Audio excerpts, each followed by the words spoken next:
సాయి అనే ఫ్రెండ్కి నైట్ ఒకటి గుర్తు తెలియని వ్యక్తి నుంచి కాల్ వస్తుంది. ఆ కాల్లో వరుణ్కి ఏదో జరిగిందని తెలుస్తుంది సాయికి. సాయి కాల్ కట్ చేసి సైలెంట్గా లేచి వెళ్ళిపోతాడు, ఇంట్లో వాళ్ళకి ఎవరు చెప్పకుండా. అసలు వరుణ్కి ఏమైంది, ఏం జరిగింది వరుణ్కి? వరుణ్ ఇంట్లో నుంచి కాలేజ్ కానీ వచ్చి కాలేజ్ పోకుండా క్రికెట్ స్పోర్ట్స్ క్లబ్కి పోవు. ఆ గ్రౌండ్లో మ్యాచ్లు అవుతుంటే వరుణ్ ఆ మ్యాచ్లు చూసి ఎంతో ఎక్సైటింగ్గా ఫీల్ అవ్వు. వరుణ్ నేను ఆడతానని అక్కడ ఉన్న వాళ్ళని ఎంతో మందిని బతలాడుతుండే, కానీ వాళ్ళు మాత్రం బ్యాటింగ్ వేయకపోవు, బౌలింగ్ వేయకపోవు, ఫీల్డింగ్ మాత్రమే చేపిస్తుండే. కానీ దాంతో వరుణ్కి కోపం వచ్చి అక్కడి నుంచి వచ్చేస్తాడు బస్ స్టాప్కి. బస్ స్టాప్లో కూర్చొని ఆలోచిస్తూ ఉంటాడు వరుణ్. జరసేపటికి వరుణ్ ఫ్రెండ్ సాయి వచ్చి వరుణ్ తీసుకెళ్తాడు బేకరీకి.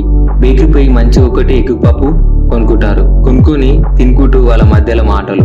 వరుణ్ అంటాడు సాయితో, ఏం చేయాలో నాకు అస్సలు అర్థం అవుతలేదా, పురాలు క్రికెటర్ అవుతారు, నేను మాత్రం ఇంకా అవుతలేను, అసలు నాకు ఛాన్స్ వస్తుందంటవా అని వరుణ్ అంటాడు సాయితో.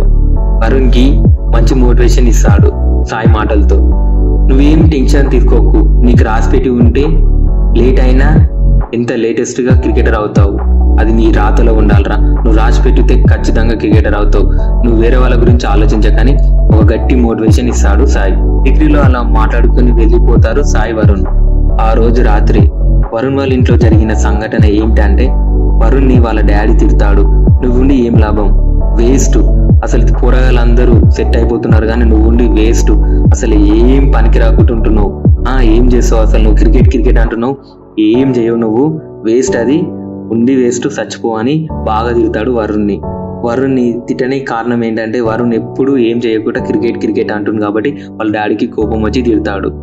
దాంతో వరుణ్ బాధతో వాళ్ళ డాడీ అన్న మాటలు మనసులో పెట్టుకొని ఇంట్లో నుంచి వెళ్ళిపోతాడు. నెక్స్ట్ డే మార్నింగ్ సాయికి తెలుస్తుంది వరుణ్ ఇంట్లో నుంచి వెళ్ళిపోయాడని. సాయి కాల్ చేసినా స్విచ్ ఆఫ్ వస్తుంది వరుణ్ ఫోన్. వరుణ్ కోసం ఎక్కడెక్కడో తిరుగుతాడు సాయి, కానీ వరుణ్ ఎక్కడ దొరకడు. అసలు వరుణ్ ఎక్కడికి వెళ్ళాడు, సాయికి ఏమని కాల్ వచ్చింది, వరుణ్కి ఏమైనా అయ్యిందా? నెక్స్ట్ ఎపిసోడ్ కోసం వెయిట్ చేయండి.